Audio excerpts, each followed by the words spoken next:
сәлеметсіздер ме оқушылар? Отырыңыздар. Бүгінгі сабаққа деген көңіл-күйіңіз қалай? Өте жақсы екен. Бұлай болатын болса оқушылар, бүгінгі сабағымызды бастайық. Бүгінгі сабағымыз алдыңғы сабақта бірінші сағат өткен болатын оқушылар. Енді бүгінгі екінші сағатымыз сабағымыздың тақырыбы қызмет ету қуанышы. Қызмет ету қуанышы тақырыбының біздегі мақсатымыз бұнда сүйіспеншіліктің мағынасын, яғни құндылығын ашу. Үйге берген тапсырма бізге қандай еді оқушылар? Қандай кәсіптік білу еді? Жақсылық жаса адамға. Айтағыш. Жақсылық жаса. Жақсылық жаса адамға мәтін оқып келу болатынды, иә? Оқушылар біздер енді сабақты бастамас бұрын үнемі жаңағы біздер қандай ережеге сүйенетін едік? Оқушылар қандай ережеге сүйенетін едік? Бесті ережесінде сүйенетін едік. Бесті ережесінде тәртіп, сосын талап, тыныштық, тазалық және патшалық. Міне оқушылар, бесті ережесін іске түсірдік. Енді оқушылар үй тапсырмасына оралайық. Үй тапсырмасына жаңағы осы жақсылық жаса мәтінді оқып келу болатын болса, сіздерге жаңағы мынадай сұрақтар алдарыңызда тұр. Осы сұрақтарға қазір бәріміз жауап береміз. Себебі сіздер үйден жаңағы дайын келдіңіздер, иә оқушылар? Өйтетін болсақ, бірінші сұрағымыз: автор неліктен дәрігер мен ұстаз мамандығын киелі мамандық дейді? Екінші сұрағымыз: өзгелерге қызмет ету адамдарды қандай игіліктерге жеткізеді? Үшінші сұрағымыз: сізге мәтіндегі қай кейіпкерді оянады? Неліктен? Адам неліктен жасаған жақсылығына қанаттанып, рахаттанады деп ойлайсыздар? Өзіңізге өзгелердің жасаған жақсылығы есіңізде ме? Міне оқушылар, осы жаңағы сұрақтарға жауап бере қояйық. Айтамын, мен хат айтамын. Сұрақтарға түгел жауап беруге болады оқушылар. Қай қоғамда болмасын, адамзат үшін ең қажетті, ең киелі екі мамандық дейсі бар. Біріншісі дәрігер, екіншісі ұстаз десек, тәжірибелі білімді дәрігер нағыз құнды маман. Нағыз құнды маман. Енді сен ойынша жаңағы дәрігер мен ұстаз мамандығының киелі мамандық деп айтылуы неліктен деп ойлайсың? Өз ойыңмен айтамын. Неліктен? Мысалы жаңа айттың ғой, дұрыс. Енді неліктен жаңағы дәрігер мен ұстаз мамандығы? Дәрігер адамдарға көмек. Дұрыс айтасыз, иә, дәрігер адамға білім береді. Дұрыс айтасыз, иә. Ал өзгелерге қызмет ету адамдарды қандай кейіпкерге жеткізеді? Адалдыққа отырады. Айшагүл айтамын. Рахмет, Бернат. Сізге мәтінде қай кейіпкерлердің ойы ұнады? Неліктен? Ғұлама әл-Фарабидің мәтін ұнады. Мәтін ішіндегі ойы ұнады. Дұрыс айтасыз, иә. Ода жақсылыққа, мінез-құлыққа және қарапайымдылыққа және білімділікке шақырды, иә. Тағы қай сұрақтарға дайындалып?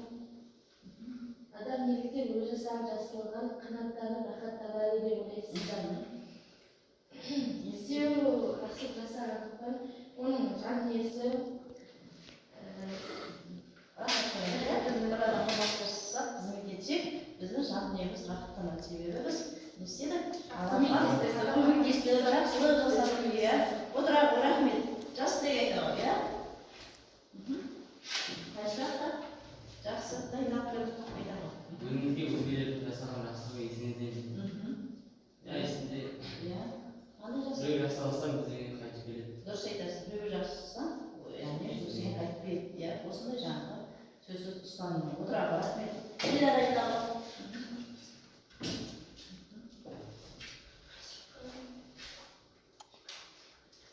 автор неліктен дәрігер мен ұстаз мамандығын киелі мамандық дейді? Айтамын. Автор неліктен дәрігер мен ұстаз мамандығын киелі мамандық дейді, иә. Себебі дәрігер ұстаз қазіргі кезде керек мамандық. Дұрыс айтасыз. Қазіргі кезде керек маман. Дәрігердің істейтін міндеті өте ауыр, иә. ауыр. Иә. Себебі адамның денсаулығымен дұрыс айтасың. Мен саған Қыздар оқушылардың біліміне, оқушыларды алға жетелеп, алға дамытып, өсіп, өз ойыңе. Отыра ғой, рахмет. Аружан.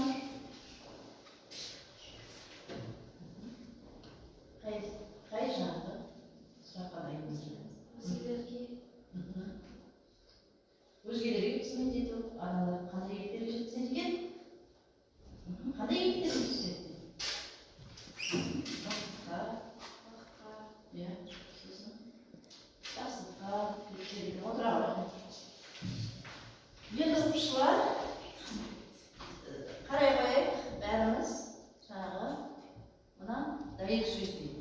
Дәйек сөзімізде ел дегенде емленіп, шық дегенде жүгініп, қызмет етті.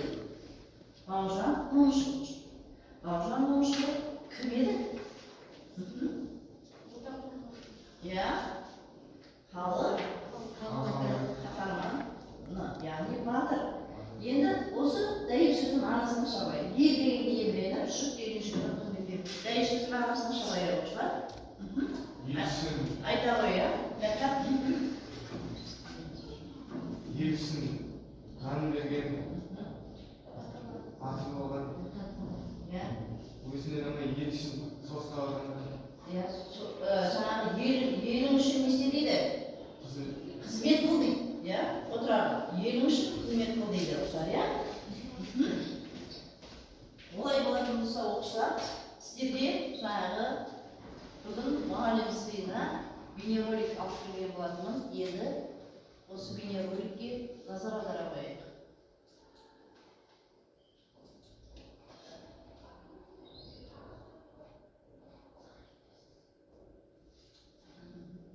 Назар аудара қояйық. Бейнероликке назар аудара қояйық.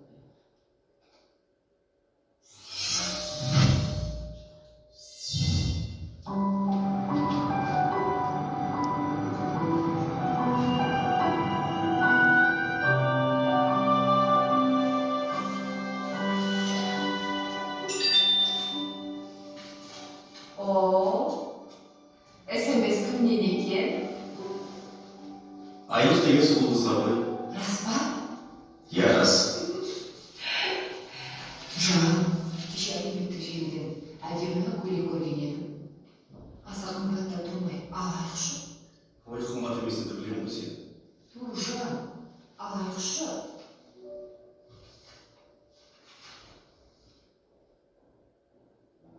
Сен көйлегіңді қоя тұр. Ағайын туыстарымды сағын, ел асып дастархан жайсаңшы. Мен оларға қоңырау шалып, шақыра білейін. Басқа соғылды білесің болды. Мейлі, келе берсін. Құдай қаласа бір мәнісі болар.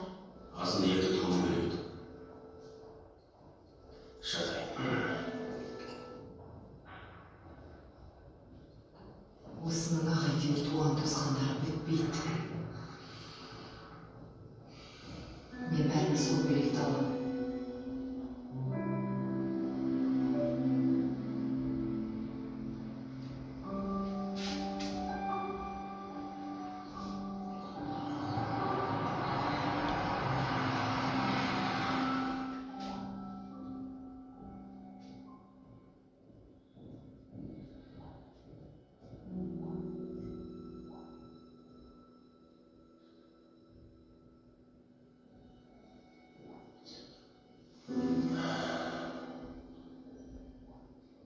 Қонақтарға дастархан дайын бар. Туыстар әскер қылады. Ештеңе әзірлеген жоқпын. Бөтен емес жақындарымыз ғой. Үйде не барса жей салады. Бірдеңе дайындамайтын болсаң, неге кешігіп барып әскер қылады? Енді не істейміз? Оларға қоңырау шалып келмесін деп айтыңыз. Бітті сонымен. Бөтен емес туған туысқандарымыз ғой. Түсінеді деген ойдамын.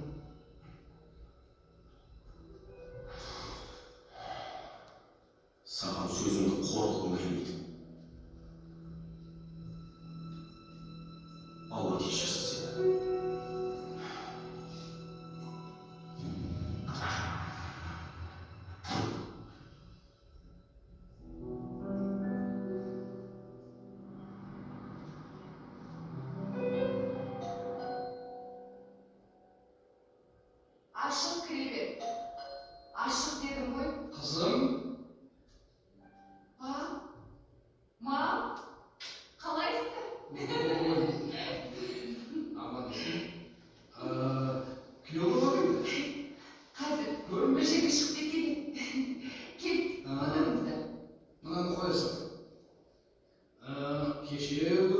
қонаққа шақырып, енді өзі жоқ болғаныңыз.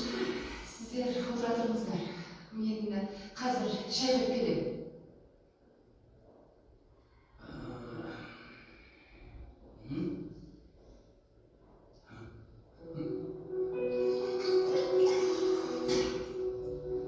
Үйдегі барымның жақындарымды күте алмаймын. Оларға тура келмейді.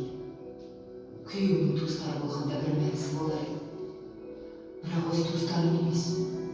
Қалайша өз туыстарымның көрімсіз дастархан жая аламын.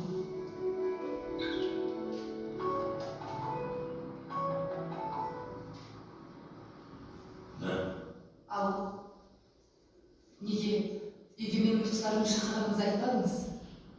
Сен туыстарың мен менің туыстарымның екеуінің не айырмашылығы бар? Өтінемін сізден. Дастарханға қоятын ештеңе жоқ. Ештеңе даярлаған жоқпын. Дайындап мақсат бала келіңізші. Мен қазір үйден ұзақтамын.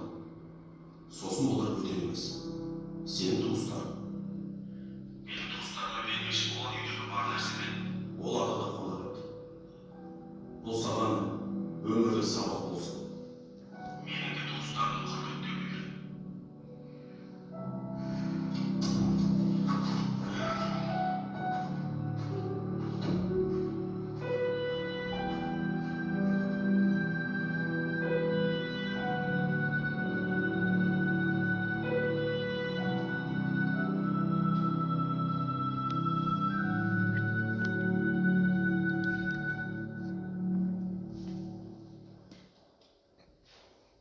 Оқушылар, бейнероликті тамашаласа, осы бейнероликтен қандай ой түйдіңіздер? Қандай ой түйдіңіздер? Қандай ой түйдіңіздер? Бүгінгі тақырыпқа байланысты қандай ой түйдіңіздер? Диляра айтамын. Әйелдің күйеуінің құрметтеуі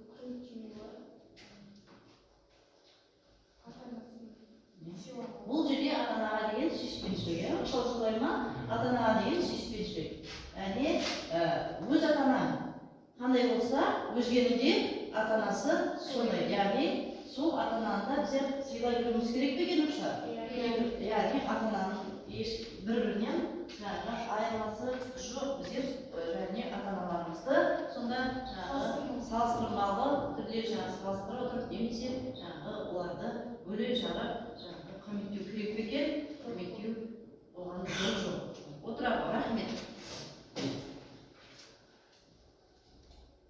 Жаңа ақпаратқа назар аударуға қояйық. Бүгінгі сұрағымызға ақпаратын Айша оқиғын. Адамдарға жақын ойлар риясыз көмектесіп, ең алдымен жеке басының пайдасы емес басқалардың ауқаты туралы ойлаған адам халқына адал қызмет етеді. Халқына адал қызмет ету адамға қуаныш, шығармашылық шабыт сыйлап, жаңа игі бастамаларға талпындырады. Мұндай адамдарды қазақ халқы азамат деп жоғары бағалайды. Сондықтан әрбір адам тек қана өзі жеке басын, өз пайдасын ғана ойламай, өзгелер үшін де жақсылық жасауға ұмтылу керек. Отыра ғой, рахмет. Сонда ұштар, бүгінгі жаңағы мақсатымыз тек қана адам өз пайдасын ғана ойламай, өзгелерге де жақсылық жасай білуі керек екен. Рахмет.